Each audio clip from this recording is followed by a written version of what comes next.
This is the Russian Dynamite, Masha Slamovich. Becca here. This is not America's Sweetheart, Davian. It's Billy Starks. And the super fly guy, Trayvon Jordan. This is the fly side flyer, Jalen Brandon. Hardcore Princess, Jules Malone. Hi there, this is the Bubblegum Princess, Alexia Nicole. This is the Brazilian Wonder Woman, Christy Jane. This is the baddest black belt, Chennai Kai. This is Kid Bandit. The smash hit, Joel Bateman. This is Robin Renegade. Cody Hawk. Brutal Bob Evans. And you are listening to Wrestling with Entertainment, one of my favorite podcasts in the whole wide world. This is Jay Bonsai Blast, and you're listening to Wrestling with Entertainment.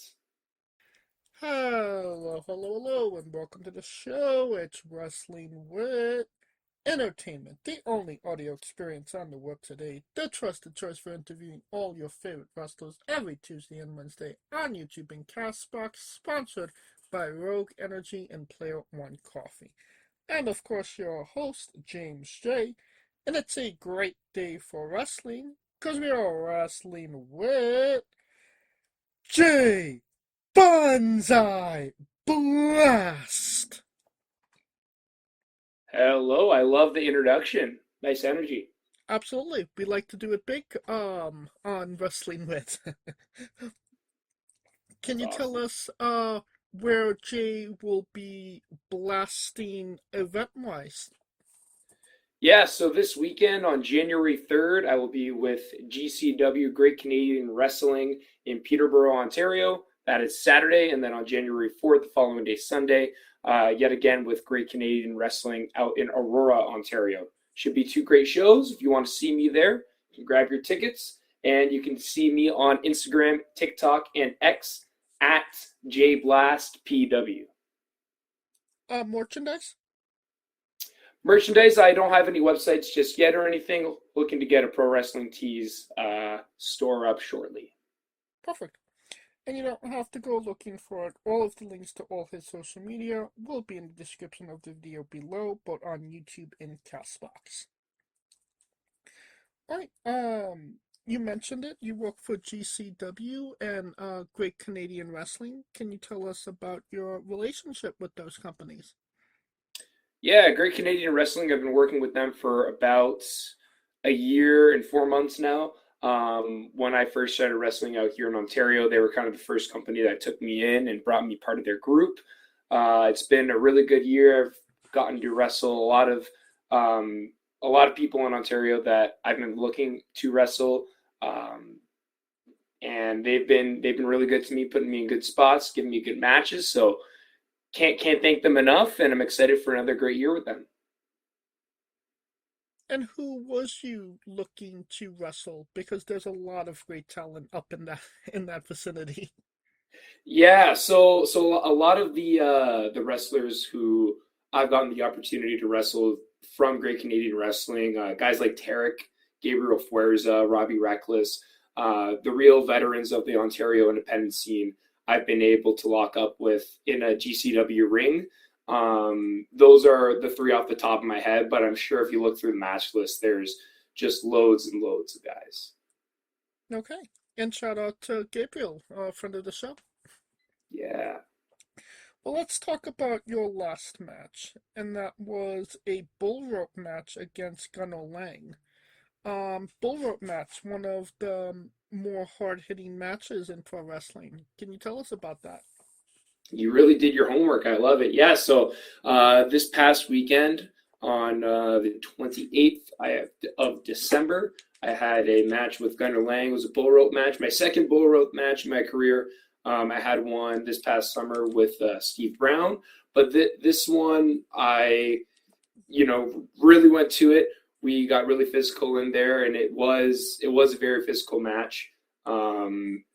Honestly, it was a lot of fun. It was a different pace, a different vibe than a lot of my normal matches. But I had a good time nonetheless. I was able to kick the crap out of that stupid cowboy. So I'm happy to say I took the win home on that. And man, the crowd in that Oshawa, Ontario was electric. It was the biggest show of the year. Season's beatings for GCW, their biggest show. There was probably 300 people there. I'd say we really packed that hall, and man, the noise they made, was just an electric atmosphere, to say the least. Did the match need more cowbell? More, yes, I would say more cowbell. There was actually, this is the Indies, so there wasn't an actual bell in the cowbell. It was kind of just the outside itself. I would have enjoyed it a little bit more if I could crack his skull and hear a little ding-a-ling from that bell.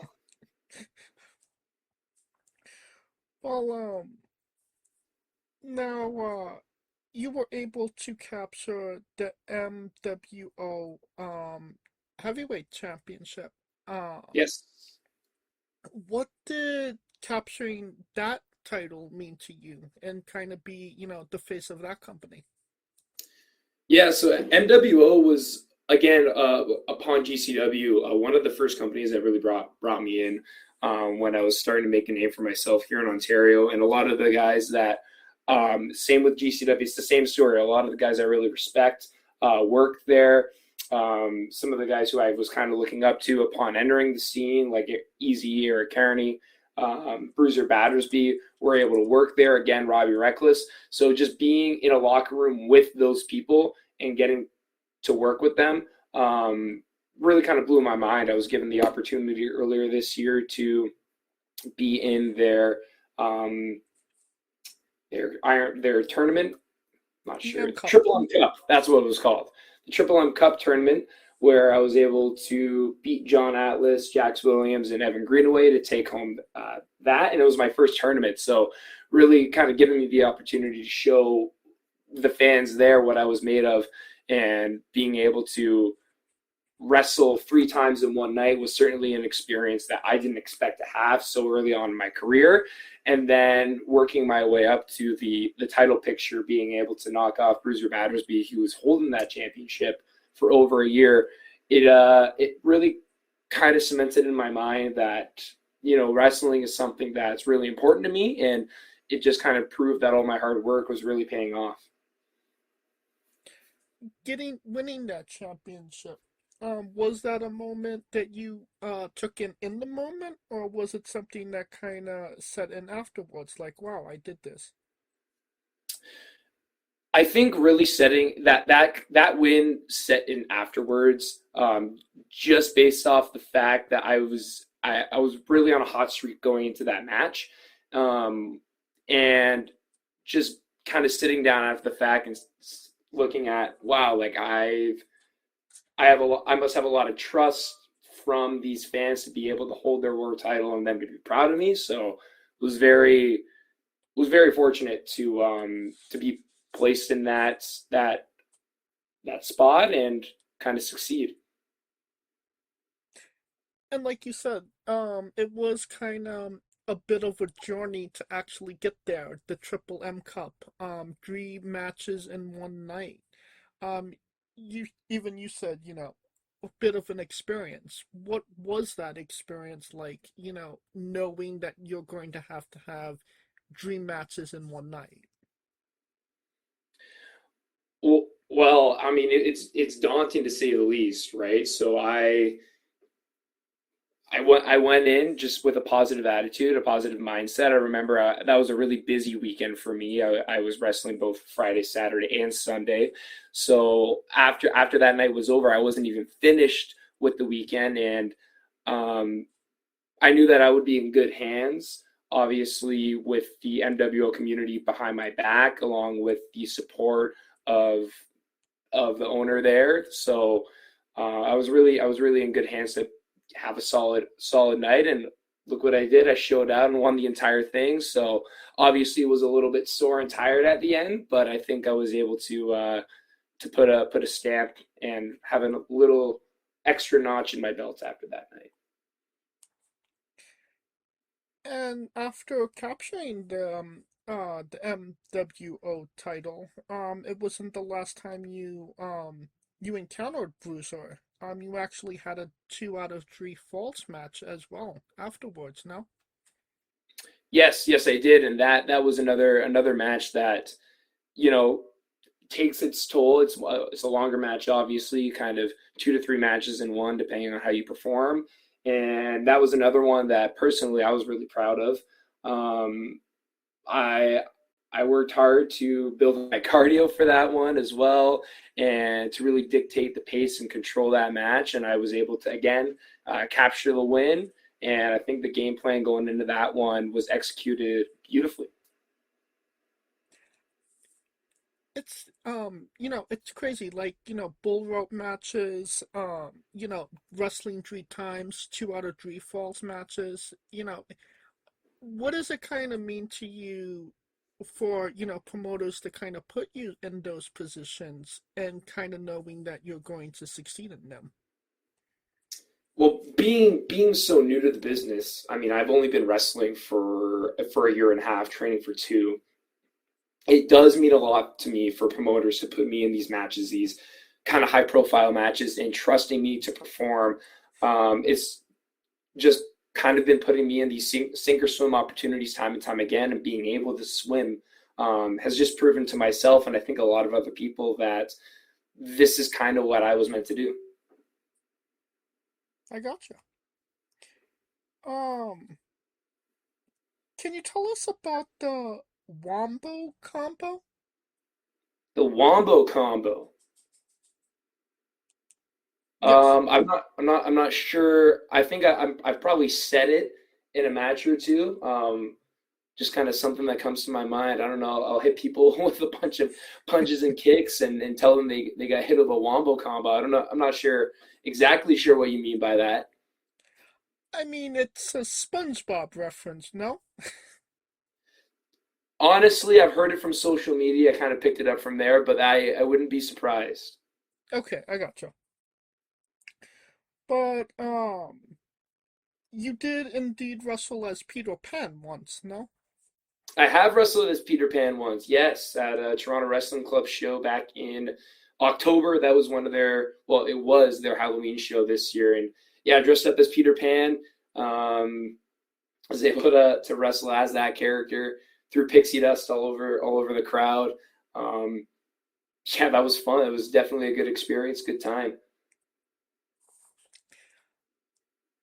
Was that the first time that you wrestled not as Jay Blast? Oh, let's see. I think it was. I think it was the first time I wrestled not as myself.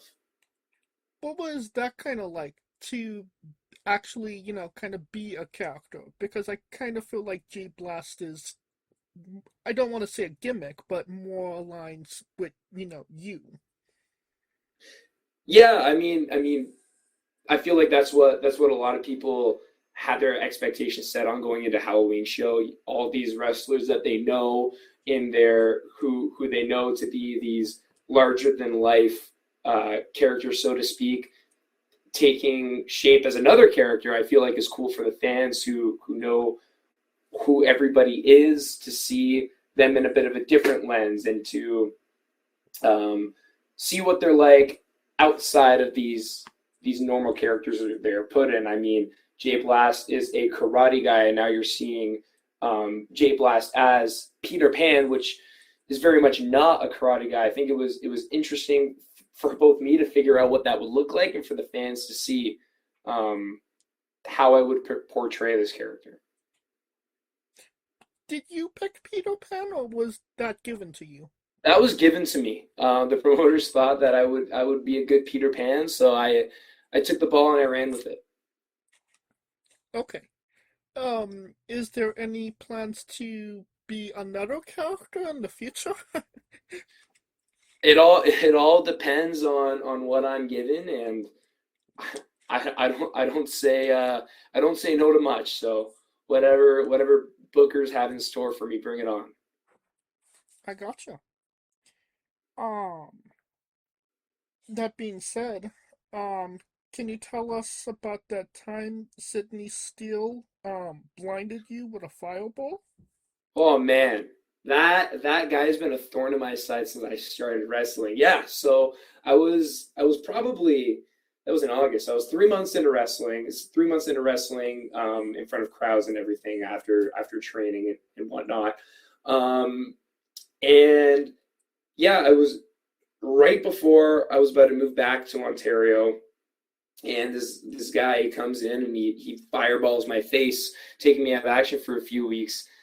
That was, I was honestly terrified when that happened. I wasn't expecting it, and yeah, it's just one of those neat things you get to encounter as a wrestler. I mean, you never really think about what you're getting into. I don't think anyone ever thinks about getting hit by a steel chair, thinks about getting put through a table, thinks about getting hit by a fireball. But I guess that's kind of what we sign up for. And yeah, not a fun experience. A lot of experiences in wrestling are fun. I wouldn't say that's a great one. I mean, I would say, and I mean, you're only, like you said, 3 months into the business, and they're like, "Hey, we're gonna hit you with a fireball." Yeah, it's not something you'd expect, right? Right. I mean, I could imagine that was a bit nerve-wracking. That okay, so 3 months in, gonna hit you with this.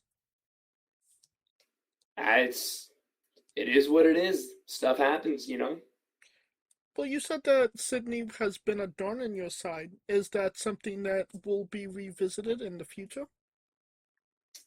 I mean, we'll see. As much as I hate the guy, he is a very talented wrestler, and our matches, as heated as they are, come out the other side a better wrestler because of it. I feel like I've had a lot of my best matches with Sydney Steele, so yeah, that's definitely something I'd like to revisit. Well, another big match that you were a part of was that you actually got the team with Al Snow. Can you tell us about that experience? That was a lot of fun. So that was upon my return to Alberta a year after that incident with Steele happened. And yeah, I was given the opportunity to tag team with Al Snow, which was, I would say, a milestone in my career.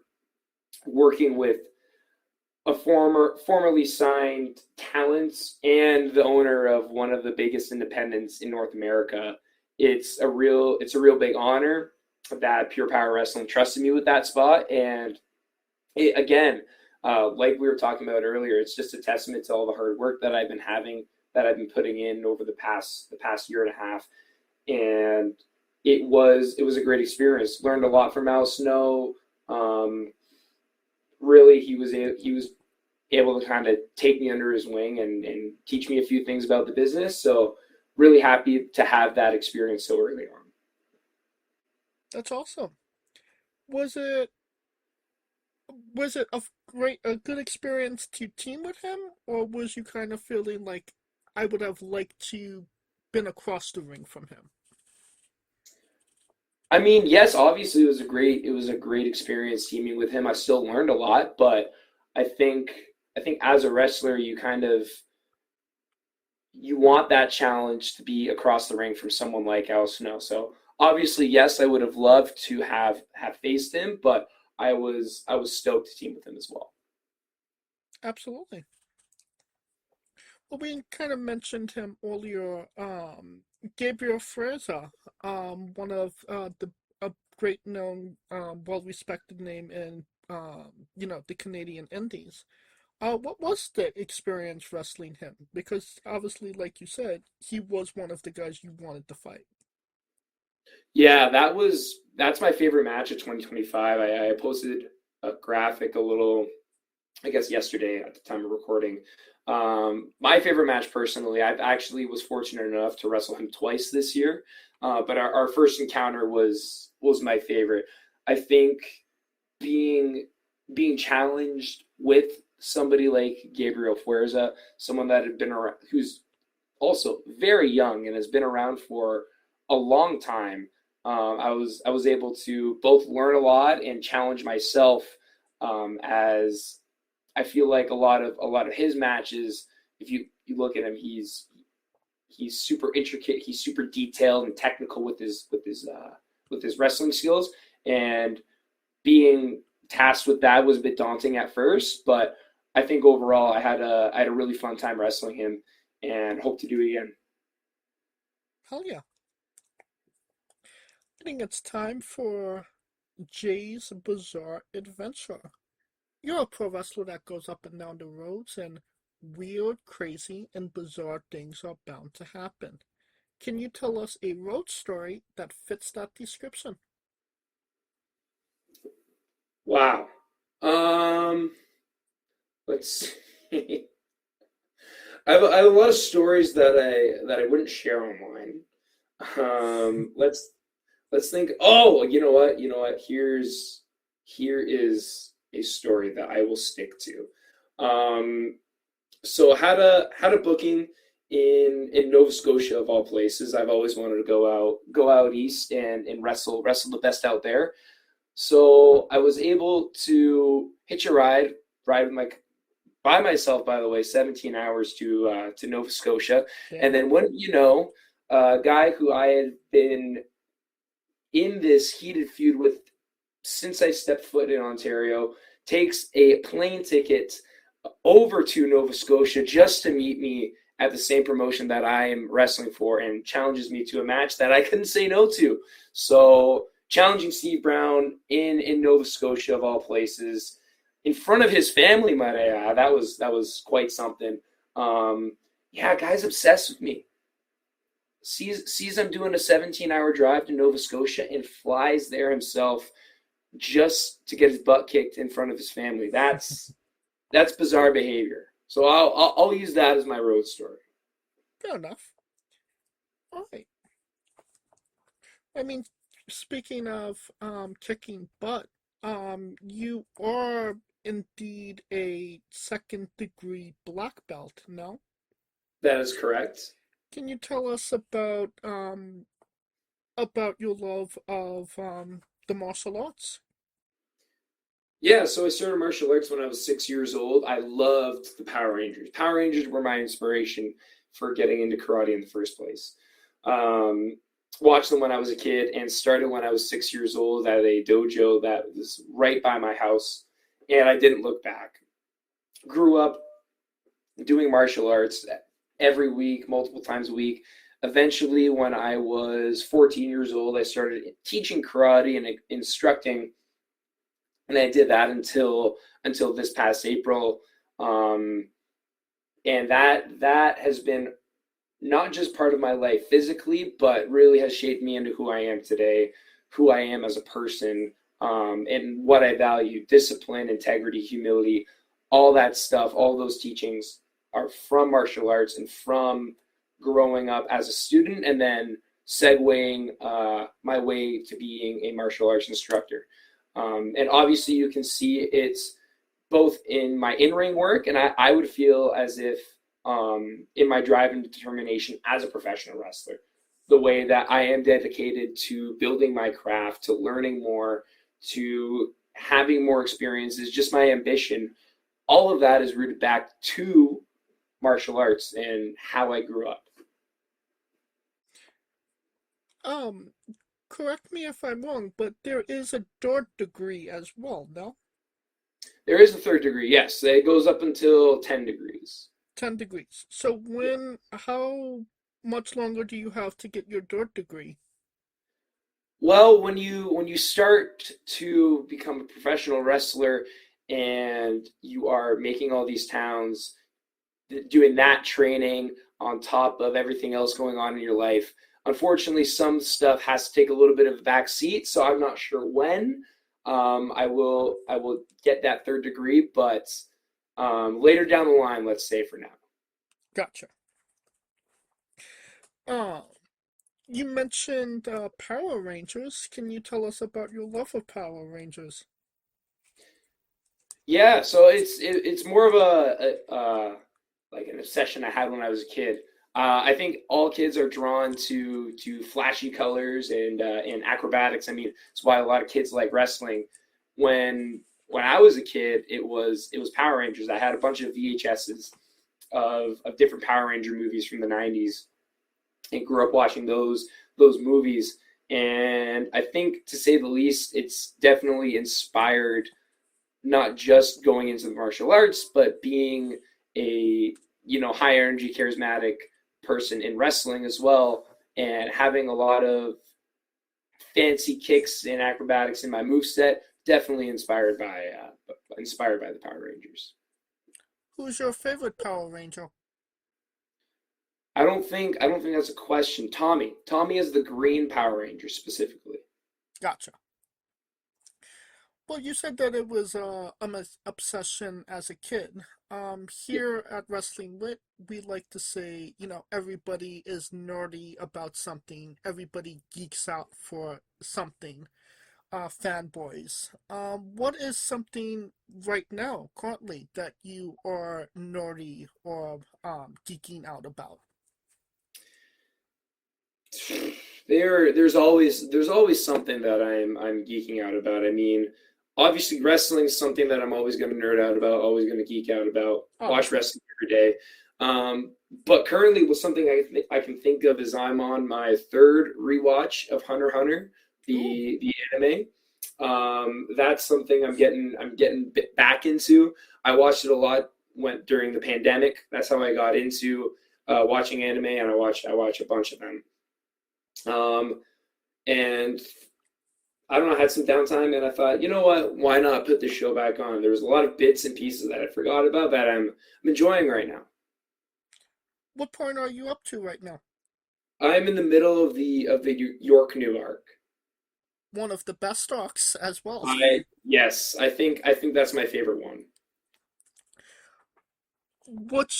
Who's your favorite Hunter x Hunter character?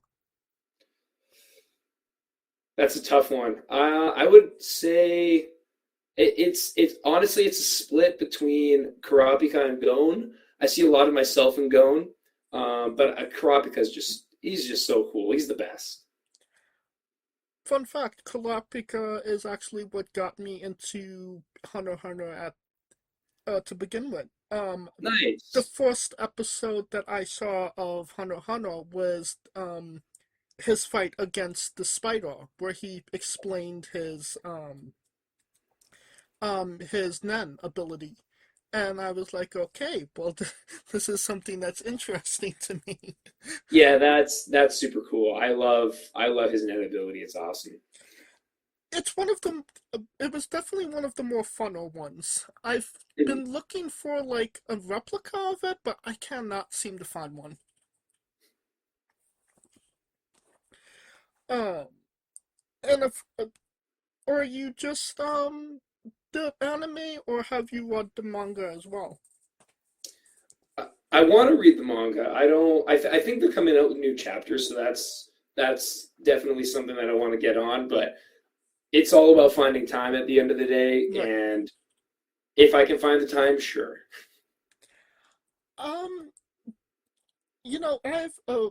I don't read the manga because the chapters come out so sporadically. Yes. It's very hard to tell. I think I'd just rather watch the anime when it comes out, when everything is completed. Who knows when that'll be, though, right? Unfortunately. I mean, it rivals One Piece in time as long as it's been, with like a quarter of the episodes. Yes. But what other you said you watched a bunch of animes. What other animes have you watched? Oh man, I watched all of Naruto. I watched up until the latest season of My Hero Academia. I haven't watched that yet. Attack on Titan, Tokyo Revengers. That's one of my favorites. Love that. Love that anime. I used to have a list on my phone, but I don't know where that went. I have watched a bunch more, but can't remember off the top of my head. Oh, Demon Slayer, watched that. Very good. Attack on Titan. How did you feel about Eren's heel turn? It was great. Very well done. Okay, so pro evil Eren. Pro evil Eren, yes. Don't support it, but like how it was done. Gotcha. Alright. I think it's time for the colossal question. Let's say they're making a movie about you. Every movie has a soundtrack. What would be the first 3 songs on your movie soundtrack? Oh, I'm gonna open my Spotify for this because I have songs in my head. They honestly might all be from the same artist. I can't even lie to you. That's fine. I think Copy and paste an one. album. Let's see. First 3, "Give 'Em Hell Kid" by My Chemical Romance. Oh my gosh, why isn't it coming to me? I think it has "You're Gonna Go Far, Kid" by The Offspring. Two songs that share a very similar name, and the third one probably "The Final Countdown" by Hero. All right. Well, definitely a solid 3 picks to say the least. Thank you. Now that we have the soundtrack down, everybody knows you get the soundtrack first. Then you write the script, and then you go to casting. Who plays you? And you can't say yourself because you are obligated to make a Stan Lee-esque cameo. Okay. Does it have to be someone famous? No, it doesn't need to be somebody famous. I probably will pick someone famous, but had to ask that question just in case. Okay, fair enough. I don't know, who are some actors with a really good mustache?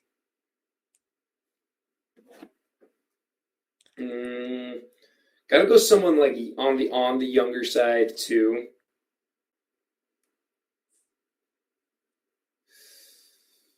I feel like there's a few people that don't have mustaches right now that could grow a That mustache. normally would, right?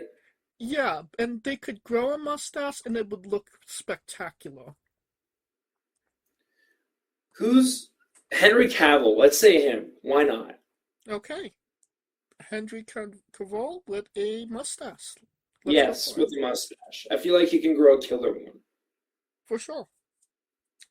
Now that we have you casted, every movie has a supporting cast. Who would be 3 people significant to you and your story that would be in your movie, and who would play them? This is testing my pop culture knowledge, and it's not good. So I apologize in advance to the people I'm about to offend. So let's give you the 3 people who would be my supporting cast. Okay. So I gotta go with my original karate instructor. He would be in there, and he would be played by the actor that plays John Kreese. I don't know his name, but the actor that plays John Kreese from Cobra Kai. He would be my karate instructor. And then I think if it would be a movie about wrestling, my wrestling journey. So then we obviously got to give a shout out to my trainer, Rip Impact. And I think he played by Woody Harrelson. I don't know why. Okay. He's just the first person that comes to my head that kind of resembles Rip. Honestly, probably not in the slightest if I put the 2 pictures together. But for some reason, that's where my vibe is at. And then got a 3rd person. Let's just say my girlfriend played by my girlfriend. Okay. Cool. Okay. And I'm sure she'd appreciate acting opposite Henry Cavill as well. Who wouldn't? Yeah. And the actor that plays John Kreese is Martin Cove. Yes, that guy. All right, this is sounding like a great movie, a blockbuster to say the least, and you could pre-order the tickets now. Onto a controversial subject, pineapple on pizza. What's your stance? Yes, 100%. Always. Okay, so we're very pro pineapple on pizza. Very pro pineapple on pizza. Okay. What's your spirit Pokemon? Sorry? What's your spirit Pokemon? My spirit Pokemon.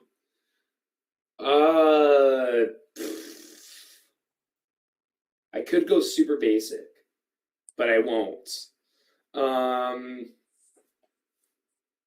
Spirit Pokemon. You know what? Infernape. Let's go with that. Okay. Solid pick. Now, you are a Canadian from Canada, so I do have 2 Canadian exclusive questions for you. You got it. The first one being poutine. Where is the best place to get it? There's this place. This is niche, but it's in Brantford, Ontario. It's called Lonnie's Poutine. They're open 24 hours. They have 51 different kinds of poutine. That is the best poutine on the planet. Hands down. Damn, 51 versions? 51 flavors, yeah. This is sounding like the Baskin Robbins of poutine. Even better.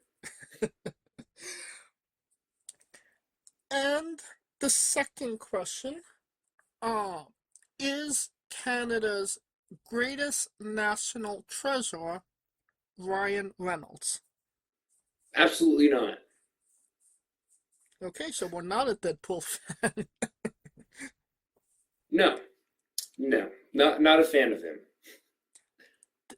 If I think the national treasure of Canada is Justin Bieber.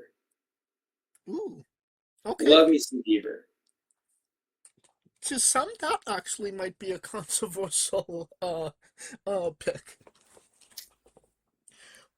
But yeah, Justin Bieber, Canadian national treasure. Now, we love the late great Tracy Smothers on the show. Do you know the acronym for Thug? THUG. No, I don't. I don't know who Tracy is, but I'm sure they were a very lovely person. Well, let me spell it out for you. T is for terrible, H is for hell, U is for ugly, and G is for jail. 'Cause a thug can't spell. Lovely. Yes. One of the best human beings in pro wrestling. Have not heard a bad word about him. If you do get a chance, I would recommend Googling him. Yes. All right, you got it. Weirdest question you'll be asked on a wrestling interview, hopefully. Would you ever consider wrestling a Rock? Not Dwayne Johnson, not the country, an actual physical Rock. If people can wrestle broomsticks, I'm sure I could wrestle a Rock. Okay. Well, just for context, there's a wrestler named Psycho Mike that indeed wrestled a Rock for over 15 minutes in a Tungsten Man match. That's an Iron Man match that lasts for 2 weeks. Awesome. Yes, I've met Psycho Mike. I think he's great. I need to watch that match. I can send it to you if you'd like. Yes, please. And you might see a different version of Gabriel Fioza in that show as well. All right. All right. On a more serious note, where do you see yourself in 5 years? 5 years. So I will be in 5 years 27. It's getting up there. 5 years, hopefully doing something big in wrestling. I don't want to put any words into the universe other than doing something big. I have a name for myself. Hopefully wrestling in the States. Hopefully wrestling worldwide to some extent. And knock on wood, having wrestling as a full-time job. Okay. And what is a match of yours that people should go out of their way to see that best shows off you as a pro wrestler? I would say Jay Blast versus Gabriel Forza at Caleb and His Bucket Full of Wrestlers 3, or Jay Blast versus Tarek from GCW Belleville. Can we find those on YouTube? I will make sure that they can find those on YouTube. Perfect. And I will grab those links and put them in the description of the video below, but on YouTube and Castbox, for anybody that hasn't seen them, wants to see them, wants to re-see them after this interview. Awesome.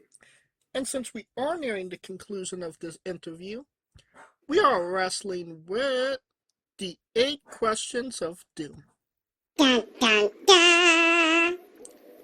This is our speed round, our bonus round, the round where we see who you really are. Are you ready? Let's do it. Excluding yourself, greatest wrestler of all time. Ricky the Dragon Steamboat. Worst wrestler. I don't think there are any bad wrestlers. So That's a lie. There are plenty bad wrestlers. You're putting me on the spot, man. Worst wrestler of all time.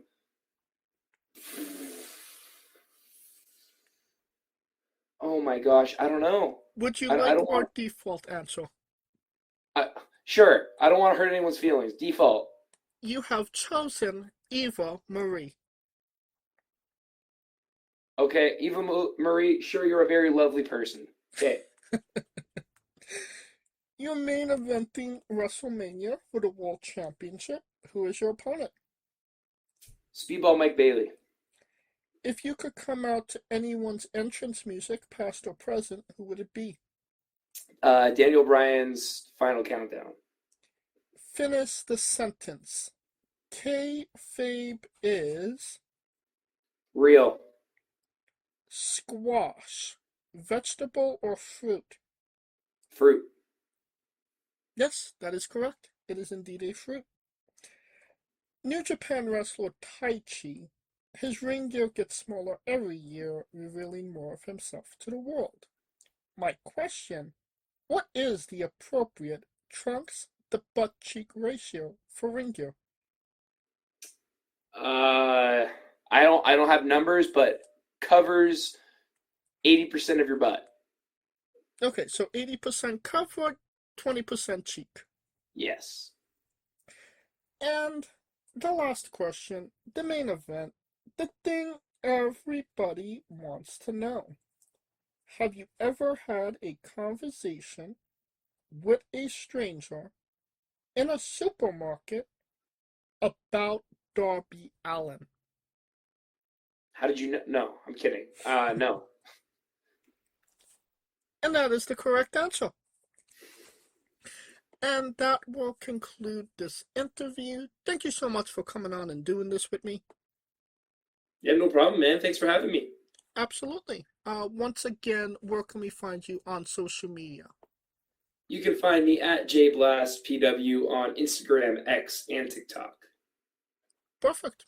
And you don't have to go looking for it. All of the links to all his social media will be in the description of the video below, both on YouTube and Castbox. Simply click the link. A new tab will appear on whatever device you are on.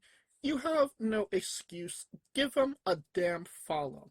And if you're at a show, buy a damn shirt.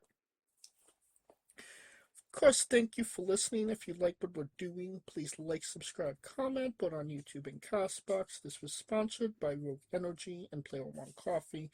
Join us next Tuesday and Wednesday for new incredible interviews, and follow the show at Wrestling with E, both on X, Thread, and Instagram for information on who we're interviewing, when we're interviewing them, links to those interviews, and so much more. Follow me personally at JamesJ993. Alright, when I say wrestling with, you say entertainment, okay? Yes. For our special guest, Jay Blast, Kaliko Yacht, Scooter Dust, I'm James J, and this has been Wrestling with Entertainment. Hey folks, this is the Colossal Mike Law, and you are listening to Wrestling with Entertainment. Enjoy the show, support these guys. We appreciate it very much. We'll see you at ringside.